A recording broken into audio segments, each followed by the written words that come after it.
মনোমুগ্ধকর সুন্দর পরিবেশ এবং প্রাচীন স্থাপত্যশৈলী দেখতে যারা বেড়াতে আসতে চান বালিয়াটি জমিদার বাড়িতে, তাদের জন্য এই ভিডিওটি। আশা করি এই ভিডিওটি ভালো লাগলে আপনারা সবাই লাইক কমেন্ট করবেন। বালিয়াটি জমিদার বাড়ি দেখতে হলে আপনাকে যেতে হবে মানিকগঞ্জ জেলা থেকে প্রায় 8 কিলোমিটার দূরে সাটুরিয়া উপজেলার বালিয়াটি গ্রামে। 7টি ঐতিহ্যবাহী স্থাপনা নিয়ে বালিয়াটি জমিদার বাড়ি গৌরবের সাক্ষী হয়ে মাথা তুলে দাঁড়িয়ে আছে।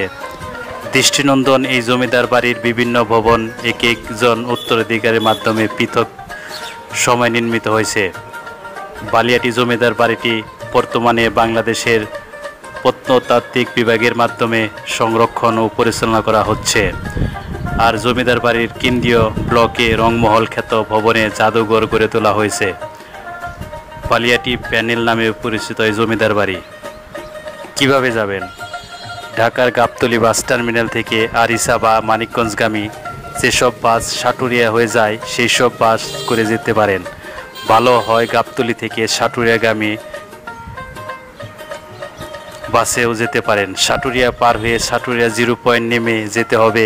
বাসের সুপারভাইজারকে বালিয়াটি জমিদার বাড়ির কথা বললেই নামিয়ে দেবে। ঢাকা থেকে বাসে সাটুরিয়া 0 পয়েন্ট যেতে সাধারণত 2 ঘন্টা সে একটু বেশি সময় লাগে। তবে জ্যামের কথা মাথায় রেখে আপনাকে রওনা দিতে হবে। 0 পয়েন্ট যেখান থেকে জমিদার বাড়ির দূরত্ব 1 কিলোমিটার। ইজি ব্যাগ বা সিএনজি দিয়ে 20-30 টাকা ভাড়া দিয়ে যেতে পারেন বালিয়াটি প্যালেসে। এছাড়া সাটুরিয়া বাস স্ট্যান্ডে নেমেও সিএনজি ইজি ব্যাগ দিয়ে যেতে পারে। গোবিন্দ রাম সাহা বালিয়াটি জমিদার পরিবারের গোড়াপত্তন করেন। 18 দশকের মাঝামাঝি সময়ে তিনি লবণের বণিক ছিলেন। জমিদার পরিবারের বিভিন্ন উত্তরাধিকারের মধ্যে। আসসালামু আলাইকুম প্রিয় ভিউয়ার, বালিয়াটিয়া জমিদার গেট থেকে আপনাদের স্বাগতম। আজকে আপনাদের বালিয়াটিয়া জমিদার বাড়িটি ঘুরিয়ে দেখাবো, সাথেই থাকবেন। জমিদার পরিবারের বিভিন্ন উত্তরাধিকারের মধ্যে কিশোরীলাল রায় চৌধুরী, রায় বাহাদুর, হরেন্দ্র কুমার রায় চৌধুরী তৎকালীন শিক্ষা খাতে উন্নয়নের জন্য বিখ্যাত ছিলেন। ঢাকার জগন্নাথ কলেজ, বর্তমানে জগন্নাথ বিশ্ববিদ্যালয় প্রতিষ্ঠাতা ছিলেন কিশোরীলাল রায় চৌধুরী পিতা, এবং যার নামানুসারে উক্ত প্রতিষ্ঠায় নামকরণ করা হয়। বালিয়াটি জমিদার বাড়ি নামে পরিচিত এই প্রাসাদটি চত্বরটি প্রায় 16,554 বর্গ কিলোমিটার জমির উপর ছড়িয়ে থাকা 7টি দক্ষিণামুখী দালানের সমাবেশ। প্রিয় ভিউয়ার, এখন আপনাদের বালিয়াটি জমিদার বাড়িতে থাকা জাদুঘরে নিয়ে যাচ্ছি। এখানে ভিডিও ধারণ করা নিষেধ। তারপরেও প্রিয় ভিউয়ার, এখন আমরা জমিদারদের যে সিন্দুক, লোহার সিন্দুক ব্যবহার করত সেগুলো সংরক্ষণ করে বালিয়াটির জমিদার বাড়ি এই কক্ষে রাখা হয়েছে। আজ আমরা আপনাদের সেগুলো দেখাবো।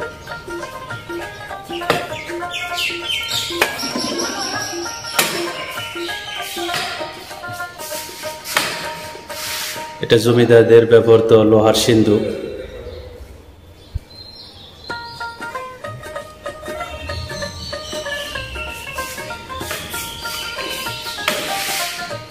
এই রুমটিতে জমিদারদের ব্যবহৃত সিন্দুকগুলো রাখা হয়েছে।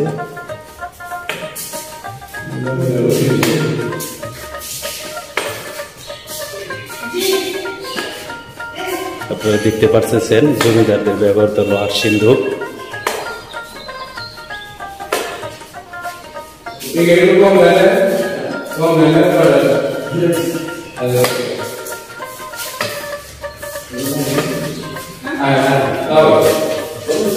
লোহার সিন্দুক 18 শতক নির্মিত।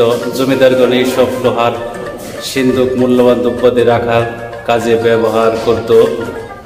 অপর মহলের বিশিষ্ট কক্ষ হইতে এই সব সিন্দুক সংগ্রহ করে প্রদর্শনীর জন্য ব্যবস্থা করা হয়েছে।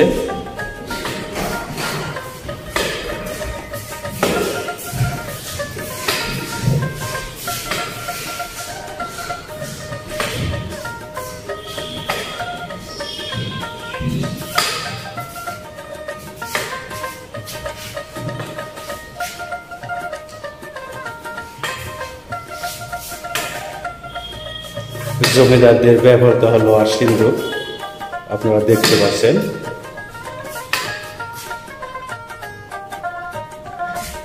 আমরা লোহার শীতক্রম থেকে উপরের রুমে আসছি।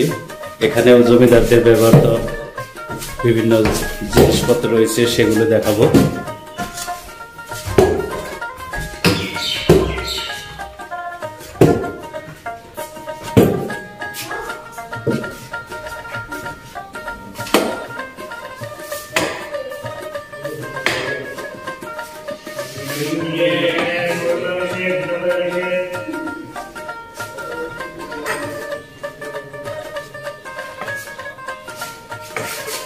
জমিদারদের কাছে চিমনি, ডিম লাইট, সাউদানি,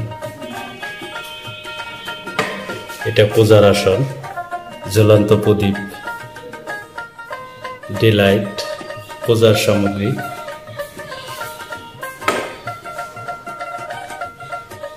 স্প্রে তৈরি ক্যাশব্যাক, কাঠের বাক্স,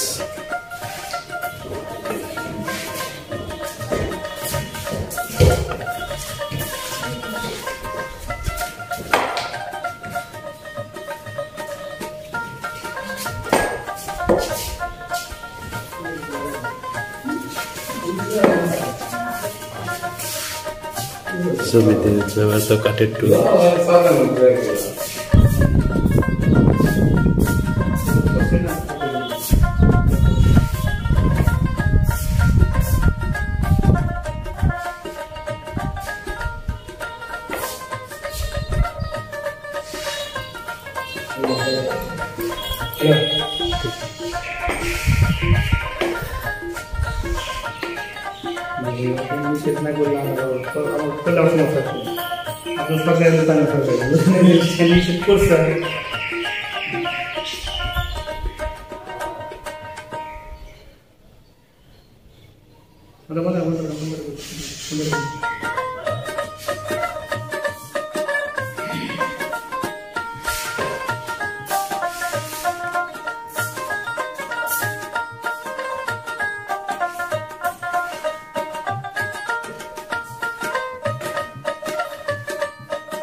বুঝছি।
বালিয়াটি প্রাসাদ বাংলাদেশের 19 শতকে নির্মিত রেনেসাঁ যুগে নির্মিত স্থাপত্য কৌশলের সাহায্যে নির্মিত অন্যতম নিদর্শন।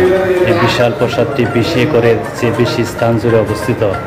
আসলে এই প্রাসাদটি একই রকম দেখতে, কিন্তু 5টি স্বতন্ত্র ব্লকের সমন্বয়ে গঠিত, যার সর্বপূর্ব দিকে একটি ব্লক ব্যতীত বাকি 4টি ব্লক এখানে বিদ্যমান। বর্তমানে 4টি ব্লক আছে, যার মধ্যে মাঝে 2টি ব্লক, যার একটি দ্বিতল বিশিষ্ট এবং আরেকটি টানা বারান্দা বিশিষ্ট, যা 3 তল বিশিষ্ট। এই প্রাসাদের 4টি ব্লকের পিছনের অংশের 4টি আলাদা অভ্যন্তরীণ ভবন বা আনন্দ মহল আছে। উপর দিকে কিছু দূর অবস্থিত পরিত্যক্ত ভবনটি হলো বহিমহল, যা কাঠের কারুকার্য সম্পন্ন। এই ভবনে প্রাসাদের চাকর বাকর, গাড়ি রাখার গ্যারেজ, গুড়াশাল ছিল বলে ধারণা করা হয়। এই বিশাল প্রাসাদটির চারপাশ সুউচ্চ দেয়াল দ্বারা পরিবেষ্টিত। এই প্রাসাদের তিনটি প্রবেশপথ আছে, যার প্রত্যেকটি অর্ধবৃত্তাকার খিলান আকৃতির সিংহ খোদাই করা তোরণ বিদ্যমান। মানিকগঞ্জ জেলার সাটুরিয়া উপজেলায় অবস্থিত বালিয়াটি জমিদার বাড়ি 19 শতকে বাংলাদেশ নির্মিত প্রাসাদ সমূহের মধ্যে অন্যতম। এই জমিদার পরিবারের প্রতিষ্ঠাতা ছিলেন জনৈক গোবিন্দ রাম সাহা, যিনি একজন মহাজন ও ব্যবসায়ী ছিলেন।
পাশেই এখন আপনাদের যেটা দেখাবো সেটা জমিদারদের আমলে কূপ, পানির কূপ।